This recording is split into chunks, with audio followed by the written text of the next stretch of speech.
Fala seus raízes, começando mais vídeo top. No vídeo de hoje, mano, vamos começar a reforma do meu triciclo de manobras. Pra quem é mais antigo aí, sabe que eu tenho um triciclão que a gente manda uns graus nele, rapaziada. Ele tá todo quebrado, todo destruído, tá jogado lá no fundo do quintal aí, rapaziada, se liga. E hoje eu resolvi que vou reformar ele do zero e deixar ele top, fechou, rapaziada?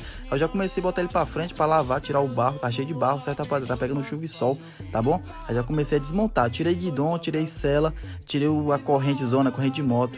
Mano, aí essa roda desse lado aí, ó, não tava saindo, eu tentei serrar o parafuso, mas a gente vai ter que levar na metalúrgica pra extrair esse parafuso aí, tá, rapaziada? Vou colocar a calha VMAX atrás. Aí foi tirando aí, ó, o pé de vela na armanhazinha, tirei. Aí, ó, só na armanha, rapaziada. Vai curtindo muito, tá, rapaziada? Pra gente trazer mais projeto com o triciclão de manobras.